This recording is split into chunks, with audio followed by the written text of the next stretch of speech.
Hello, everyone, and welcome to another episode of Open Observability Talks. I'm your host, Dotan Horvitz, and here at Open Observability Talks, we talk about anything DevOps, observability, and open source. So may the open source be with you. And today's episode, I'd like to go and cover two important cloud-native projects, two CNCF graduated projects, KEDA and Dapr. I invited one of the creators of these projects to tell us all about them and their observability angle, and also some AI sparkle on top. So we'll cover from the basics of what they are if you don't know them, but even if you know them, you'll hear from the creators and maintainers what exactly are the latest and greatest stuff, what the roadmap is. So stay tuned with us. And I'd like to invite for that Yaron Schneider. Yaron. Hello, thank you for having me. Thank you for joining us. Where are you joining us from? Seattle, Washington. Amazing.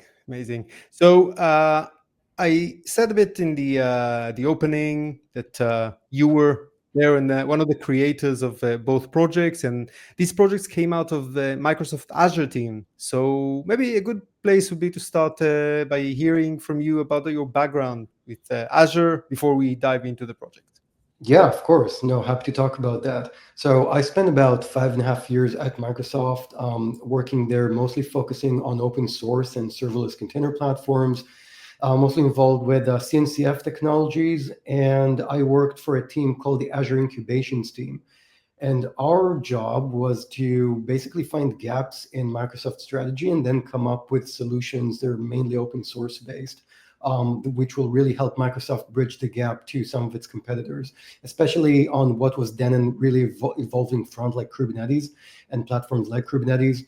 And really, we started with the KEDA project first, which came out in 2018, and that came out of the need to basically find a way for people to autoscale beyond what Kubernetes gives you out of the box. So if you're not familiar, CPU and memory are very basic. This is essentially what Kubernetes gives you, but there is a lot more to be done there.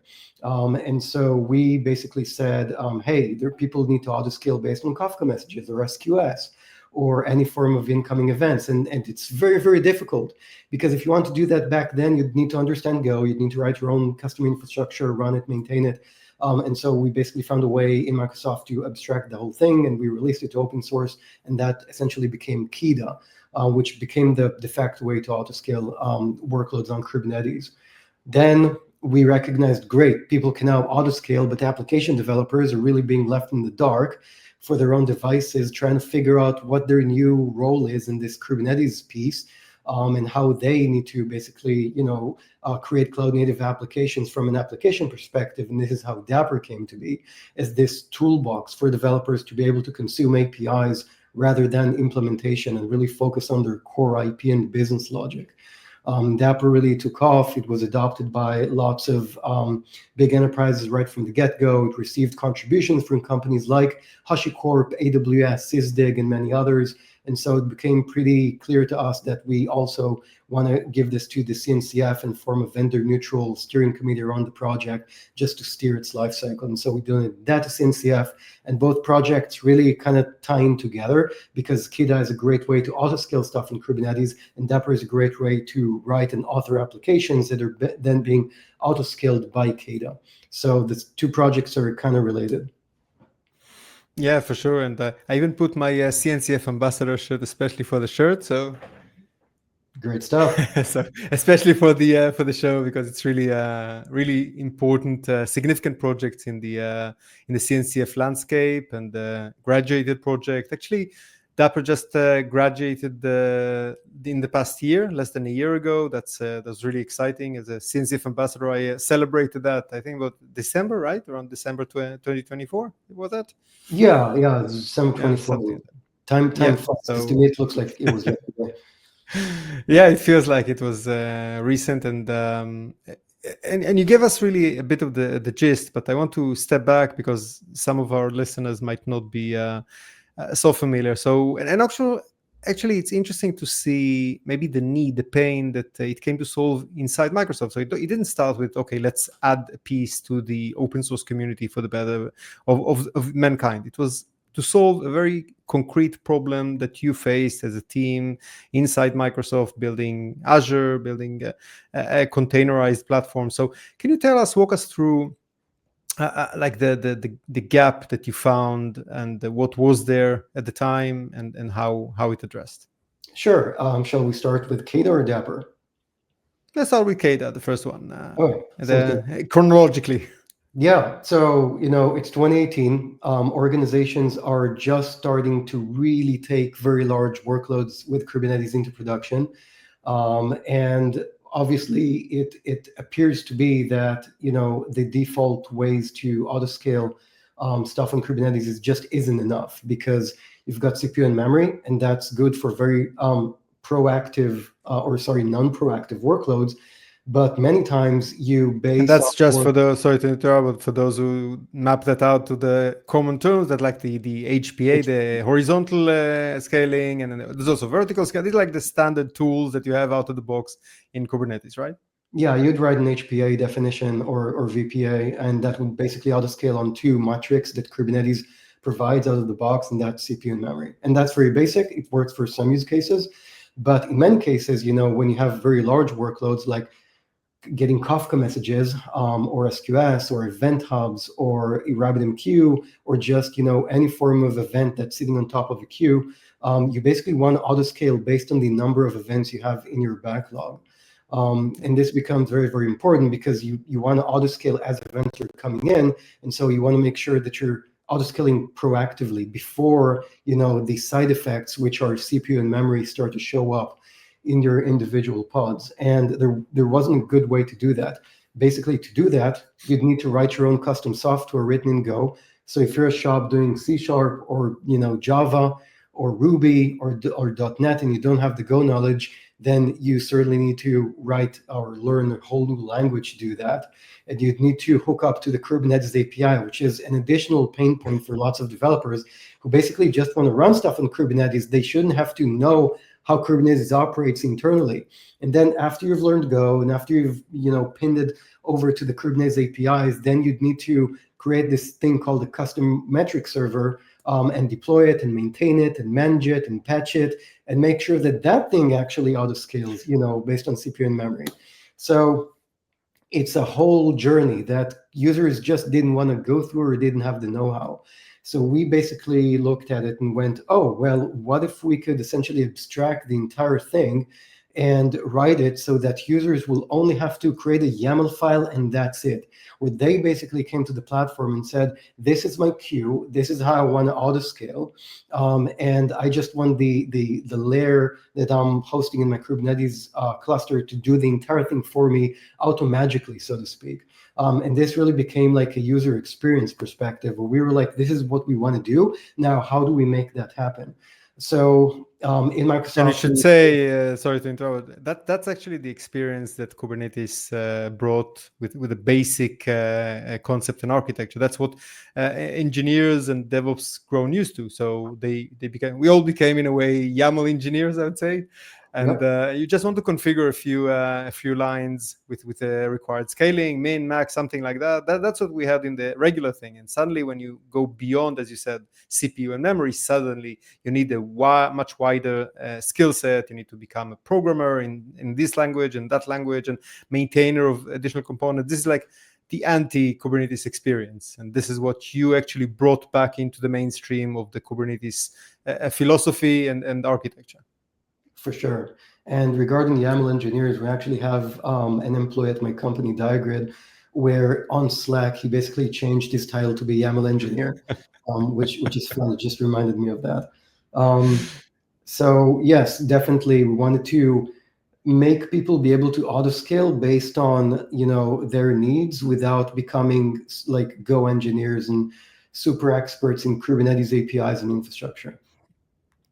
Yeah, and we should say fairly, this is not far-fetched. You don't even need to be Microsoft scale or Azure scale to encounter that. Like Oh, what yeah. you said, when you see the Kafka lag growing, you know that it's about to happen. You don't want to wait for the reactive path when you get hit by the memory for that. You want to be able to proactively scale up, or when you see, I don't know, the request rate rising on your HTTP server or whatnot. So there are lots of indications that we know as the ones who are behind the architecture that will indicate, hey, this now we need to scale up, and this is the way to actually say. And the beauty is that it's not limited just to, as you said, the message queue or the Kafka or HTTP request. It can actually be any custom metric, just provided obviously in a Prometheus manner, because we're Right. CNCF cloud native, but essentially any custom metric that for you is meaningful for your architecture, for your business, for your scaling,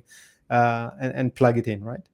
Yeah, and I want to talk a little bit about custom metrics.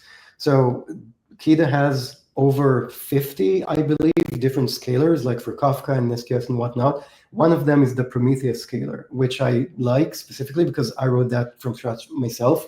But no, really what it allows you to do is any form of metrics that is Prometheus compliant that you emit from your application, KEDA can autoscale on. And this is really how you hook up your own custom internal metrics into KEDA and basically tell it to autoscale on that. So you don't have to bind yourself to something that your message broker might not necessarily emit. Nice. Give us a sense beyond the examples that you gave, what comes out of the box within these 50, just to get a sense of the range of flexibility of integrations that KEDA has. No, I mean, it's a whole bunch of message brokers, right? Like from RabbitMQ to Redis to Kafka to Pulsar, Azure Event Hubs, Google PubSub. You'll pretty much find everything. And then you also have some really cool things like an AI autoscaler, which is an autoscaler that will learn your metrics and decide automatically, more magically than auto in this case, how to scale your application just based on fluctuating patterns that it learns. So you're pretty much going to find any form of scalar there. We've got Datadog autoscalers, which is an autoscaler that will basically be able to autoscale your app based on metrics that your application is emitting to Datadog. Amazing. And I see this trend also, we're in open observability talks, and in the observability space, I see that more and more becoming the constrained approach of going with static alerting based on static thresholds is no longer enough. And on the other hand, we have really intelligent AI algorithms that can learn the dynamic pattern and then actually fit the alerting to meet the actual demand rate or request rate or whatnot, whatever the function or the metric is in time series is in your case. And I think this is where we're heading in many respects. So what you said now, I think is very much aligned with how we leverage the AI capabilities out there today for learning the patterns and then being able to first alert, and then in this case also respond and scale out or scale in also if it's on the other end or whatnot. So I really like that one. And maybe we talked about Microsoft, of course, being an important, the initiator of that, but I think there's another important player that joined there in the initiation of the project, just to give credit for Red Hat, right? Yeah, of course. They were in on it from the very beginning because they saw the need for their OpenShift users to autoscale OpenShift clusters. And, like Kafka on OpenShift was and still is, I think, a very common scenario for a lot of enterprise customers. And with Knative, for example, which is another autoscaling technology they were invested in, it didn't have all the necessary features that enterprises necessarily needed because it was mainly focused on HTTP autoscaling and not autoscaling based on the actual event from the queue. So they saw that and they invested right from the very beginning. We created this partnership between Microsoft and Red Hat, and we released it together to the CNCF as a sandbox project. Yeah. Yeah, and Knative, by the way, just for our audience, is another CNCF project. I think it's incubation level of maturity, so a bit of this one level under the graduation. So we see the richness of the cloud native ecosystem and really the maturity of this project. So really impressive to see that. And then, the question that I run into, and I know it might not be the same answer for both projects, but let's talk about KEDA for in that case. Why did Microsoft decide to open source it? We know, everyone knows, like, startups that build their entire business around some sort of a successful open source. That was their way to shine and to create the brand awareness and so on. But established companies with stable flow and customer base, install base, and whatnot, something that solved the problem for you to create the scalability of Azure. But why open sourcing it? Good question that has a complicated answer, but I will give you the information I can share publicly. No longer being at Microsoft, I feel like I can share more. So first of all, there were people at Microsoft who didn't believe we should open source it right from the very beginning. And then there was me and a few other people on the open source camp who believed that this technology should be open sourced. And it really started with Knative launching serverless functions on Kubernetes. And at Microsoft, there needed to be a response for that. And they didn't want to let Google win the serverless function space with Knative right from the get-go. And so I basically proposed, after auditing the Knative project, that autoscaling is one major feature that it has. And so if we released a project that gives you better autoscaling at a much larger breadth, then Microsoft could essentially win, engineering credibility and really make headway for itself in the open source ecosystem. So that argument landed very well with some of our executive leadership. And so we basically said, look, this technology shouldn't only be used to autoscale like Azure functions in Kubernetes. It should be used to autoscale everything on Kubernetes, because the gap exists and we believe we can do it in a broader way. And so we basically decided, let's go ahead and open source this for the benefit of the entire community and make sure that it has a really, really great experience on Azure specifically. And give us the gist about Dapr. It's interesting to talk about the dynamics there. Yeah. So after KEDA hit 1.0, and I felt like, it had legs to stand on and it received a lot of adoption, we essentially turned our gaze or our focus to application developers.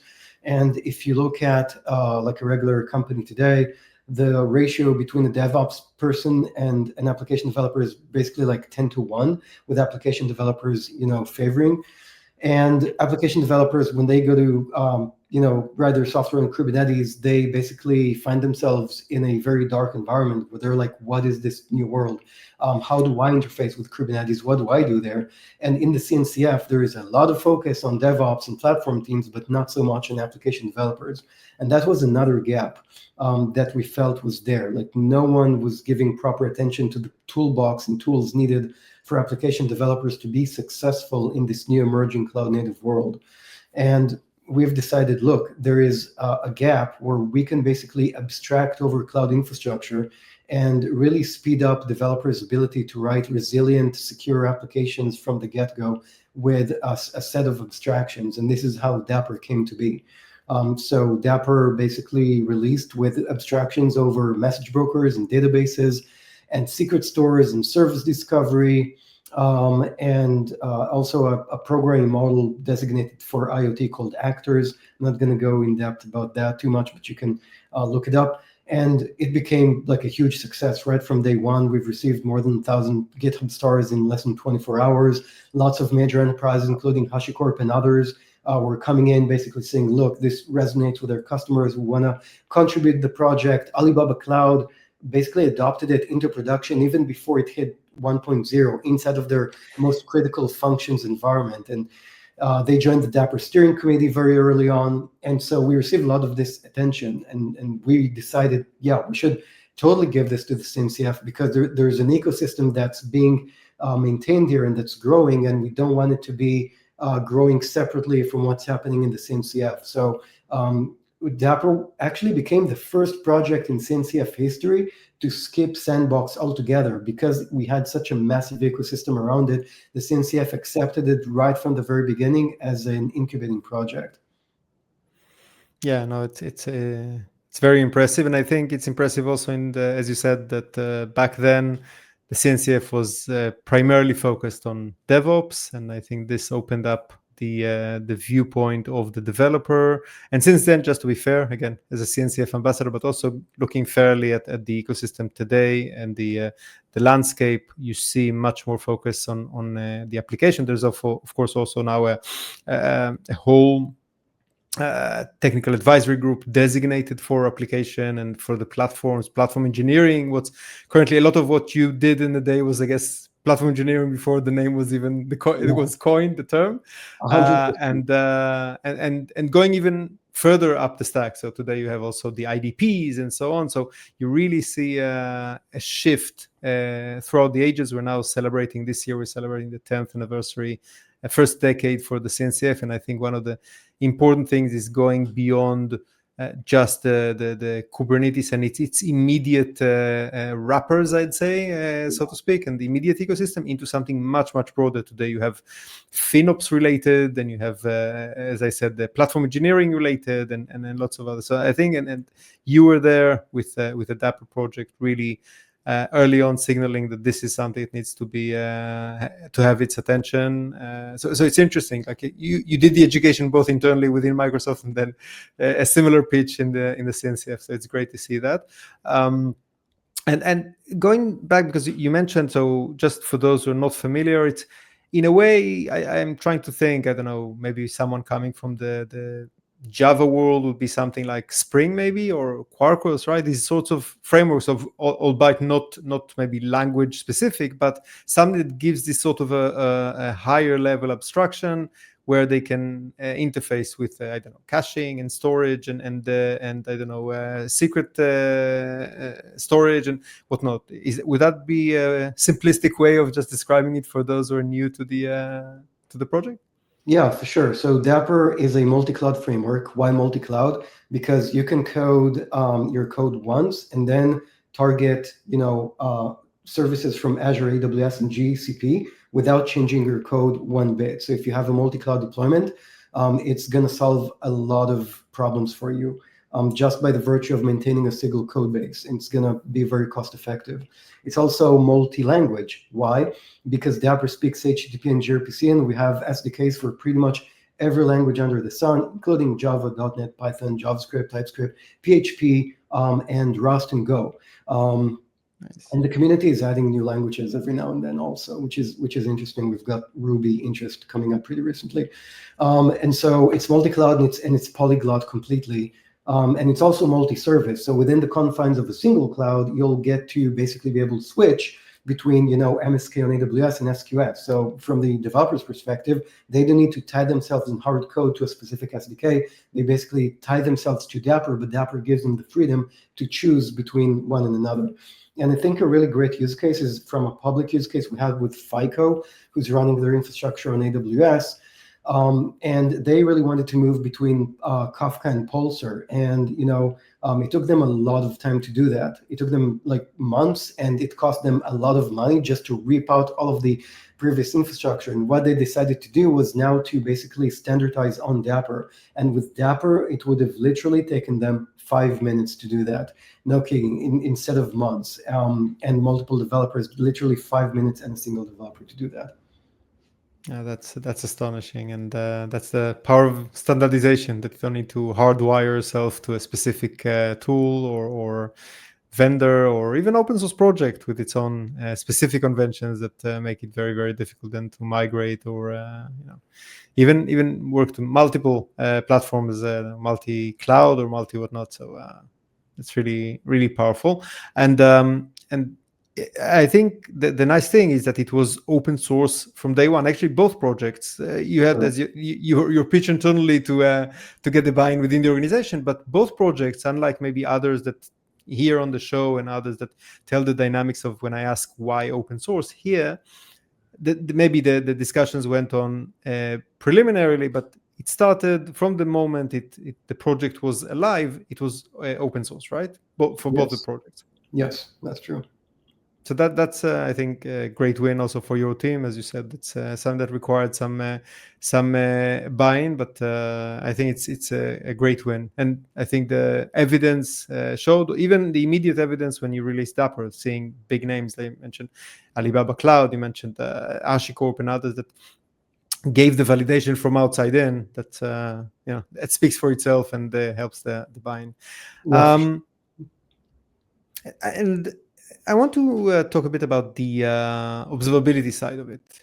Again, we're here in the Open Observability Talks, and there's very strong ties to observability in these projects. These projects help you respond, especially if we talk about KEDA, we talked about before, and all of that. So this is something that lives and as a platform, obviously, this part of the services that you provide on the abstraction layer. So I want to talk a bit about observability and where maybe on the case of Dapr as a platform, how you tackled it.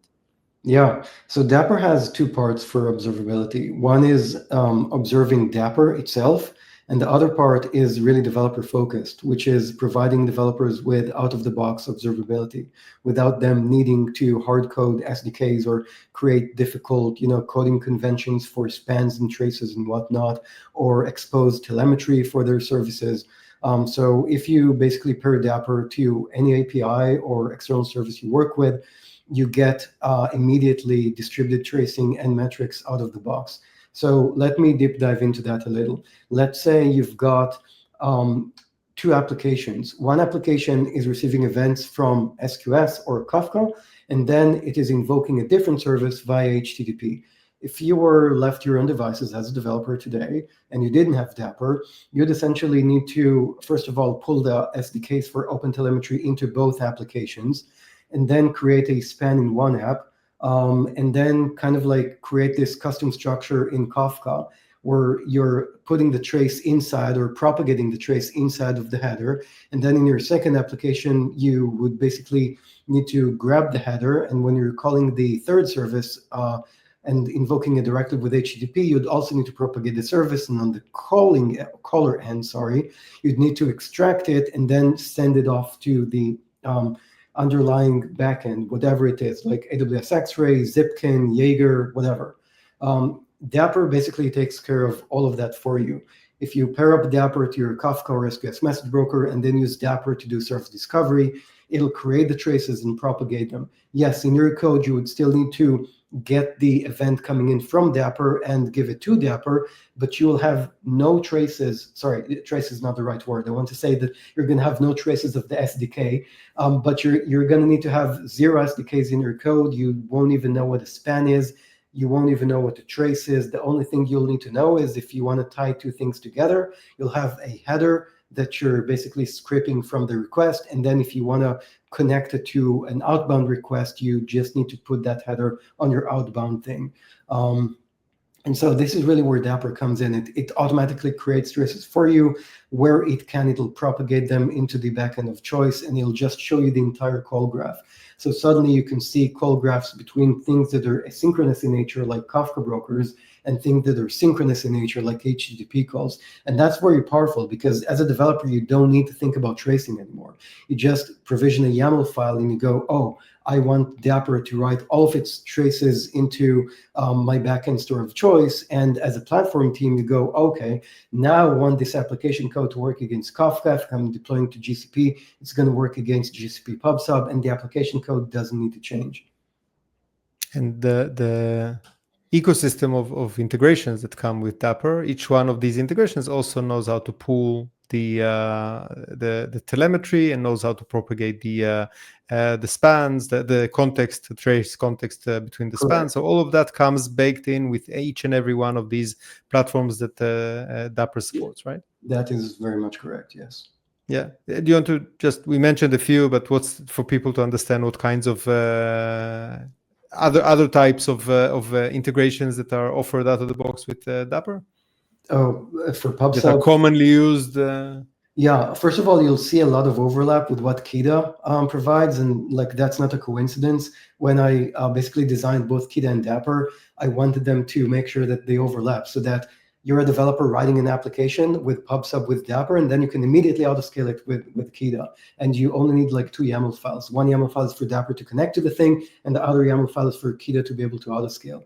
But the list is huge. It's GCP PubSub, it's Redis, Hazelcast, Pulsar, Kafka, SQS, Azure Event Hubs, Azure Service Bus, Azure Topics, AWS ActiveMQ.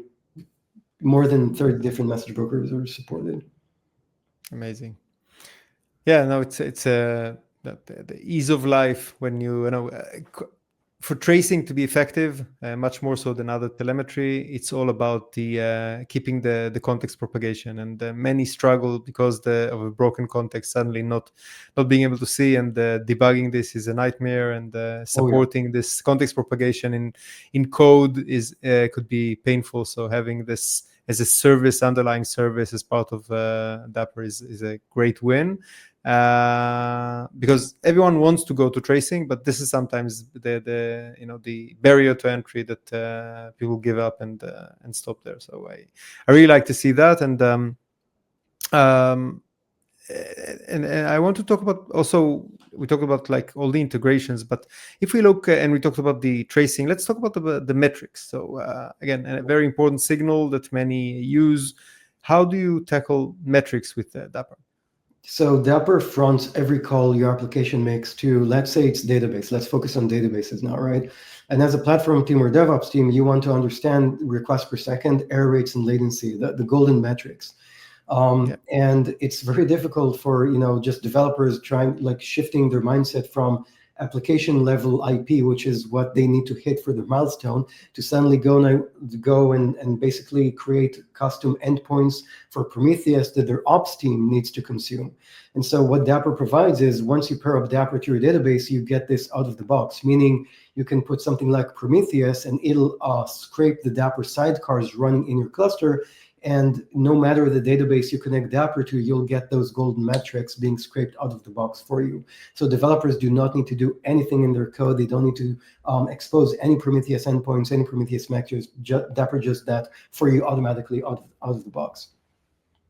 Nice. And you mentioned that briefly. I want to spend a moment on this. So for people to understand how it looks like in like the architecture in deployment, you have your application, then you have it's a sidecar pattern, a classic sidecar pattern, right? Yeah. So can you say a bit more about how it works so that people understand that? So yeah, you'll have your deployment YAML file, which will have the what we call the pod spec, right, in Kubernetes, which basically defines the container and the ports and all of the metadata information. And if you want to enable Dapr there, you'll essentially be providing an annotation that goes Dapr IO enable true.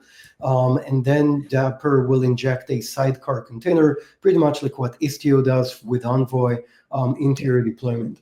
And once that Dapr sidecar is there, your application can then start talking to it via localhost with a well-known port. So port 3500, this is our fixed port for Dapr on Kubernetes. And once you start issuing requests there, Dapr will emit metrics for whatever underlying database or message broker or secret store that you're targeting.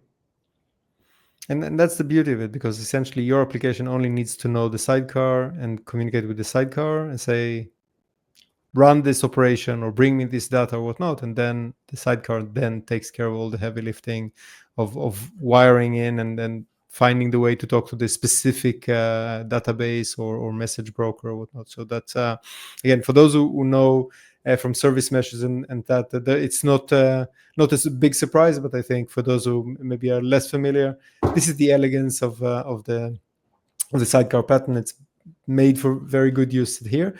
Going back to the observability, so we talked about the red metrics, the request rate, the error rate, the duration and latency and all of that. I remember that when I chatted with you about telemetry, we talked about logs, and you told me that logs are let's say, less addressed by Dapr, and I was curious to understand this architecture choice. And one of the things that I loved about your answer gave us very good view of where the industry stands with regards to the use of logs and logs versus tracing. So can you share that with the audience in your own words? Yeah. So people have used logs for 50 years now, just to basically be able to make sense out of the mess that they're encountering. Like no one goes to logs unless something wrong is happening. But logs are very expensive. They often are way too verbose, because it's just very easy for developers to put them through the code. And what naturally happens is developers put logs everywhere, and sometimes they even miss them. But when it comes to distributed tracing, it's very evident that developers usually are geared towards putting them just in the right places. And so what we see happening, and we saw it inside of Microsoft as well, is that traces become a much better way to just figure out what's going on, rather than needing to go through the needle in the haystack, which logs are, and just be able to pinpoint exactly what's going on, derive a graph that is representative of the user journey of an API call, instead of needing to correlate logs with different IDs and pay a lot of money to issue calls that go to a very expensive data lake at the end of the day, and trying to make sense out of the mess. So traces are definitely the preferred way to hunt down even production level mission critical workloads. No, that's amazing. I've been preaching that for so many years, but some people think that this is only on the bleeding edge, and you see that because you see the user base of Dapr, which crosses from huge companies to small startups and anything in between. And also you talked about Microsoft at scale and Azure at scale, and this realization and the fact that this becomes well accepted and well understood. And I would even add more. You talked about the mess of logs. I would say the value of traces, not just that people are more mindful of where they put the logs. The logs are by definition contextualized. Correct. So you get your log, instead of having to add yet another verbiage just to understand where you're at. It's baked into the fact that you are in this span, in this trace. This is the operation that was invoked at this time, in this flow, from this request, from this source. So you get your log within this context, which makes it much, much more meaningful for you when you do the root cause analysis, without you having to cross-correlate with other logs to understand, hey, this happened while this was invoked and that was invoked. No, you see the full invocation. So I think this makes the logs also much more expressive, without you having to add even longer message bodies than what people anyway are doing today. Yeah, I see that a lot. Like people will sometimes, put the entire message log in the trace itself. And while you can do that, it can actually work for some use cases. We still need to remember that these tracing backends, if they're cloud-based, they're going to charge you for the data that you put in there. Datadog is one very good example of this. And second of all, it's going to affect latency if it's something that's not cloud hosted and that you host yourself. So there's definitely, a hybrid case where you log stuff that's important at some juncture of your application, but then you're able to actually correlate it with a trace that will then pinpoint where the actual log and meaningful log is in your stack trace. So definitely the middle ground there, I think, is definitely important for a lot of use cases. Yeah. And you mentioned before that you about your own startup. I think this is a good example of actually, we talked about why companies go open source, and here it was a different dynamic. It was a successful open source that found the right business initiative. So I think you can also wear your hat as entrepreneur that saw benefit of an open source and seeing how you can actually create business value around that, while still obviously keeping the open source as a value in its own right. This is something that you've transitioned to when the critical mass appeared around the open source. Yeah, and so my story with starting Diagrid was I worked at Microsoft at the time, and I was very focused on leading the engineering for what today is, I think, one of Azure's fastest growing services called Azure Container Apps. And at the time, I had VCs reaching out to me, and basically, I'm just going to say it as it is. They were offering me millions of dollars to quit Microsoft and start my own company. And I told them no. Like, my answer was, don't talk to me. I'm like very much involved with making like Azure Container Apps successful and making Dapr successful in KEDA. And I don't have the mind for this. And a lot of it was because I didn't have the right, I would say, amount of time to try and find like a business use case for these open source projects. But as Dapr really gained on massive traction, I was like, look, there could be a way for this to become much bigger than what it is. And actually, this needs to grow outside of the warm home that they had at Microsoft. And it needs to be an entity that is outside of Microsoft. And so me and Mark, my co-founder, basically talked one day and we were like, yeah, let's forge our own path. There is actually a viable business here. And so we went back to some of those VCs. We chose one that we vibed with the most, and we got the company seed founded. We left, and today we're running a thriving business on top of open source. Amazing. And I love this example because, especially these days when you see so many, open companies pulling the rug from underneath open source, successful open source, not because it's unsuccessful, but on the other hand, it's so successful that they see others leveraging the open source and they start feeling threatened or that they can monetize more on the open source or whatnot. I think yours is a great example. So I want this voice to be heard also from the entrepreneur side of the business. You just said it. You have a thriving business, and the open source itself is Apache 2.0. It's owned by a foundation. It's not even yours, but you don't even feel this tension.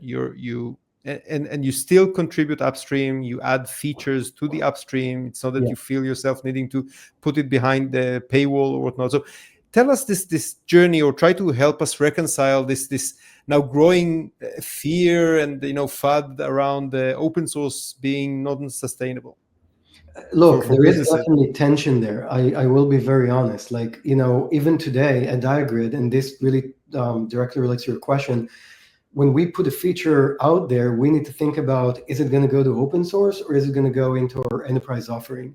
And what a lot of companies don't realize, companies getting open source software, today, is that they believe, oh, it's all free and it's all like magic fairies contributing code and sustaining the project. And it's not like that. There's commercial companies working very hard to deliver that. And these companies, they will need to pay for it if they want the upstream project to continue being maintained. Because yes, Kubernetes, it has engineers from Microsoft and Google and Amazon working on it, but smaller projects, pretty much any other project, if you look at Argo, for example, being maintained by Acuity, or Istio with Tetrate and Solo, these companies need to make money off of these enterprises. And so there is always the tension between what goes into open source and what not. But still, open source is the foundation of everything. And it's very important that we do right by our open source audience. And it also, from a product perspective, it makes you so much more focused, because you now need to basically provide enterprise level features that, need to be iterated on many months in advance to being released. So I think it just creates a lot more product focus inside of the said companies, where the core IP is owned by the Linux Foundation and is there and is free and open source to use. So definitely is a lot of tension, but it's healthy tension. That's based on my feedback. And sometimes I talk to other open source companies which are not part of the CNCF. And I envy them, because they own their entire stack from the beginning, but they also see that they're single vendor, single threaded, and if a single vendor fails, the entire project essentially just will fall over. And when I talk to large enterprises and even governments who are, for example, taking Dapr, and they basically go, look, one of the reasons why we're able to pay for your product is because we know that if you as a vendor go defunct, and if you stop getting your funding, we can basically transition to the CNCF equivalent version of it, and we know that there is business continuity. And to me, it makes perfect sense. And this is the message that we want to send. All the CNCF projects have, continued continuity, because Dapr, for example, is being worked on by companies like Redis and Adobe and Microsoft and Diagrid, and it'll continue on to thrive, because there is a big ecosystem around it. So eventually, I believe that we definitely made the right call open sourcing Dapr and putting it inside of the CNCF, and this is something I would still do today. That's an important statement. What you described as tension, by the way, is it's a simple product maybe not simple in the decision itself, but it's a classic product decision, product management. You had that also in closed source. I used to be in past life a product manager myself, and you really need to decide which tier it goes to and which edition it goes to or not. Here it's open source or on the closed source version, the enterprise version. So the tension is when people start thinking twice about is that the right license for the open source, and that's the problem. There is an open source entity. You have a product, so to speak, that's the open source project, and there's the closed source project, and of course the decision per feature, per roadmap, themes, what goes where. But starting to think, hey, am I giving here something that I need to restrict by licensing, by legal means, and start chaining and taking the value out of the open source to the extent that sometimes the open source becomes just a POC level thing for the commercial product. That's the point where it becomes really problematic. So I think you depicted it very well. Yeah, sorry. And yeah, just to elaborate on that, I think when a company goes from like a permissive open source license to a copyleft license and like a business license, it kind of tells a not so much good story about the business itself. Because if you find that the only way you can to make money is by forcing your end users to pay you because you've just changed the license under their feet, then probably your core product doesn't have a lot of like core business value prop. And you should probably look at the base value prop that you give your customers if you really need to fall back on a license to become the major generator of revenue. Yeah, so this the product strategy and the business model around it, this is the core. If you understand really where your differentiation comes on top of the open source, while the open source still needs to deliver its own value to users of the open source, this if you're clear on that and if you're consistent on that, and yeah, per feature there are dilemmas and there are discussions. I remember the heated discussions in product management. It's fine. But this is the guideline. If you find this exactly what you said, then it means that okay, maybe the commercial value that you bring is not so clear. So I definitely agree with you. And I want to talk a bit about now about the innovation. So and one of the things that I really was excited to hear is more on the AI and agents front. Because everyone talks AI and agents these days. But secondly, you really had very interesting developments, a very significant donation also by NVIDIA. Can you tell us a bit about that?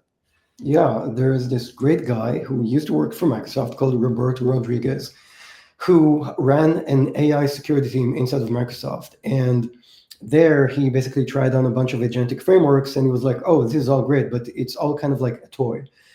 Because these agentic frameworks do not give you something that is critical for AI agents, and that's the ability to recover from failures. And so he contributed this framework to Dapr, which became Dapr Agents, that has durability and the ability to replay on failure right from the beginning. And he moved to NVIDIA, and so he's continuing to invest a lot from the NVIDIA perspective on that, and that is being co-maintained by Diagrid and NVIDIA today. And Dapr Agents is really an agentic framework where if you have an agent that's completely autonomous, and now it has 1,000 steps it needs to complete, but it fails at step 999, then you're not going to need to replay right from step one and go bankrupt because you've just paid for like 1,000 more LLM calls that you needed, or you made your cluster unavailable to other callers if you're now constrained on replaying the entire thing, and your CPU and memory are all being wasted on that instead of like letting other parts of the business issue LLM calls. So Dapr Agents is this really effective, cost-effective way to run agents at scale that are durable and resilient to failures, whether it's network partitions or even full cluster shutdowns, or even just network shutdowns at the infrastructure provider layer, right? So if AWS now is undergoing an outage in East US 2, your workflow will continue to resume once the cloud provider resumes its operations. Nice. And with the prices of tokens these days, each call to the LLM, that's the costly part. Wherever you used to pay for storage and network, that's now peanuts relative to that. So having the durability and the persistence, the statefulness, priceless. Yeah, and also, Literally. the environmental repercussions of this, right? So. Yeah, exactly. And so this is a pretty cool thing. I want to get some more of the latest updates. We have a few minutes left, and I really want to cover. So, give us now, for those who are familiar with the project and want to get the latest activities. Let's stay with the Dapr now. Give us the big themes that have been going on in the project. So workflows is definitely something we're investing a lot in, because workflows, we found out from our core developer audience, is the most buzzed around, widely used Dapr API for sure, ever since it came up. It basically hit its stable point earlier this year, around March, when we released Dapr 115. And so we're investing a lot in tooling so that developers know what the workflows are like. And again, workflows allow businesses to create workflow orchestration around many processes that are distributed. So you've always had this crucial problem of how do I create a single transaction across like processes that are essentially different microservices in my cluster. And this is essentially what Dapr gives you. It's a centralized, coordinated workflow orchestration service. So we're investing a lot in that, improving performance, improving observability, improving tooling for developers, and you'll see a lot coming up on that front. And also on the AI front, we have just to mention also integration with OTel in that regard, right? For those who, again, going back to observability, workflows are fully observable also with OTel, right? Yes, they are fully. And you can observe a workflow from beginning to end with your favorite OTel telemetry system today. Yeah. Amazing. And Conversation API, another API we implemented in Dapr. It's a way to abstract different LLM providers. So as a developer, you basically write your code once, but you can target Mistral and Anthropic and OpenAI and AWS, Bedrock, and a lot of other services right from the beginning. But we also provide enterprise level features like PII obfuscation. Imagine you're sending your enterprise data out to OpenAI or Bedrock, and you don't want those APIs to basically ingest credit card numbers and things like PII data, names and addresses and whatnot. Dapr can obfuscate any data that is going inside of the LLM and that comes back from the LLM also. So it's just stuff that's very difficult for you to implement yourself. And Dapr gives you that out of the box right away. So you get that as well. And so we intend to make this feature go from alpha, which is the current state today, into stable so that everyone can use it safely in production. Nice. Any other interesting themes on the roadmap that you can share with the audience? Yeah, so integration with MCP server is definitely something we're looking to do so that you can basically have Dapr talk to an MCP server and you gain MCP server discovery out of the box where you don't have to know where the MCP server runs, but you get identity fully given to your application. You get circuit breakers, retries, timeouts, and then, of course, distributed tracing. So this is another area we're investing in a lot. Amazing. And can you give us also the gist about KEDA, where the project stands, the latest and greatest on the project, and maybe a bit of a glance towards the roadmap there? Yeah, I'm less involved with KEDA nowadays, but definitely adding more scalars to KEDA is something that the project is doing. And also extending support for HTTP workloads. KEDA, as its name suggests, it's Kubernetes event-driven autoscaling. But there's also still the need to just autoscale based on regular HTTP events. And there is this autoscaler in KEDA, which is experimental, which does HTTP-based autoscaling, but it's a desire for the project to basically make that be production ready and stable. So we are actively looking for maintainers who will want to take that on. So just a call out to anyone who's interested in HTTP autoscaling to take a look at that. Maybe you want to contribute some of your time and code for that purpose. It's a bit similar, would you say, to Knative in terms of the functionality? Yes. So sort of instead of having to split for maybe today, that would probably be the what people would do in the CNCF ecosystem will have to combine. Now they will get everything natively as part of KEDA. Correct. Yeah. Nice. Great. So I think was there anything else in terms of roadmap items or highlights that you can share with us? No, I think we pretty much covered everything. Amazing. We're approaching KubeCon, so will you be there? Will there be representatives, I'm sure, of the both projects? Do you want to tell the audience where they can catch up with you, see some cool demos, and hear some more? Yeah, so first of all, this is a Dapr heavy KubeCon. We have 6 talks for Dapr, including one in the main AI keynote session track, and also a Dapr maintainer talk, and I'll be on both. So just type in Dapr in the CNCF KubeCon schedule webpage. You'll see all of those talks. You'll see the talks I'm presenting. Feel free to go there, and of course, search out for the Diagrid booth. I will be there the rest of the time when I'm not talking, and I'm happy to just talk to anyone and talk about whatever is top of mind for you. Amazing. So, Yaron, thank you so much for joining me on this episode. Thank you, Dotan. It was a pleasure having you. And maybe we mentioned the KubeCon, so when you hear that, do check out the full agenda. It's already published on the scheduler, sched.co, and you'll see everything. Very much recommended to check it out. And in addition, maybe just a few highlights on the CNCF, if we already mentioned. So Jaeger project just celebrated the 10th anniversary. So there was a nice blog post by the maintainers, Yuri Shkuro and Jonah Cowell. One of the things that I liked most on their blog post, they really said it nicely. They said that the move to OpenTelemetry and the release of Jaeger v2 represent a significant maturation of the Jaeger project, and the focus shifting from building a self-contained system to creating a core component within a larger collaborative ecosystem. I really like this blog post, and really the v2 with its alignment with OpenTelemetry is really definitely the biggest shift. And I actually covered that in a previous episode here on the show with Jaeger creator Yuri Shkuro. So I'll put the link for those who missed this episode. Highly recommended to check it out, because you heard here on this show as well. I think OpenTelemetry has become the lingua franca, and definitely seeing the projects converging around that in the ecosystem. One more thing to note about the OTel Collector.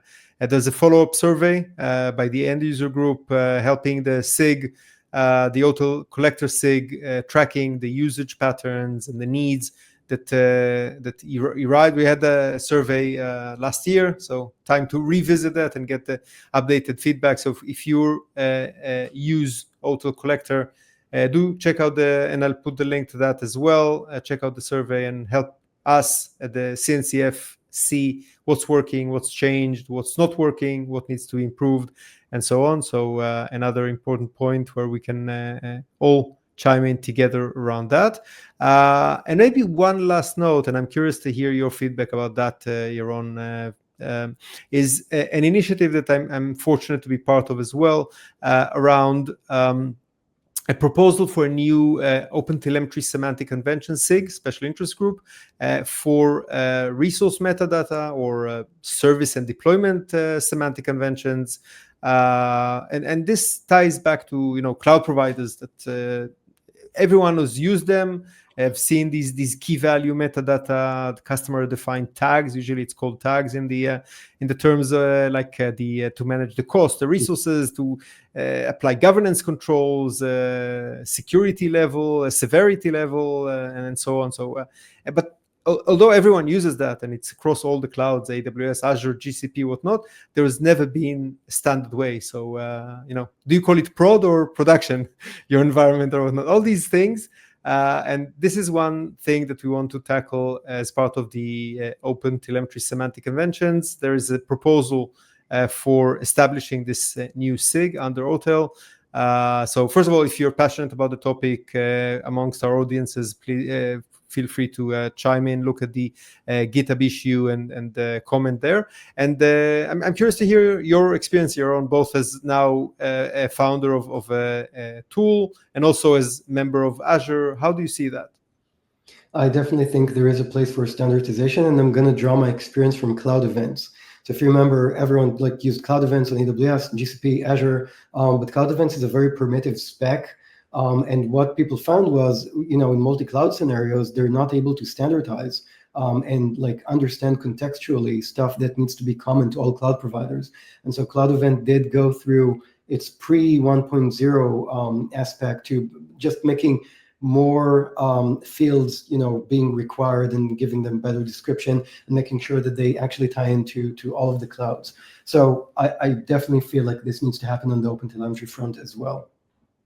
Yeah, and really standardizing will mean that these attributes will allow telemetry pipelines to treat them as first class, interoperable. And if you write, I don't know, resource detectors in OpenTelemetry can surface these resource attributes from platform metadata and making them accessible to downstream tools. And it's consistent, no matter where you collected them from which vendor, from which cloud provider or whatnot. So I think this is the real power of open source, beyond the tools, actually creating this common language, these specifications and semantic conventions.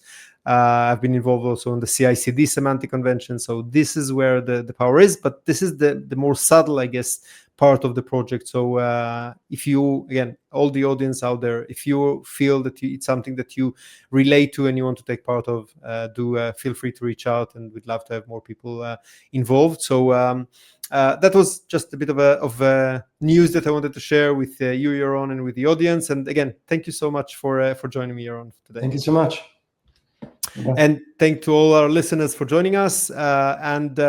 As always, all the episodes are available on your favorite podcast app or on YouTube. So check it out. And also join us on Twitter, X, or on Blue Sky, on LinkedIn, where we publish the episodes, we publish snippets, we can carry on the discussion after the show. Sometimes we do also have live streams, so we can have the live stream time shared there. So check it out there.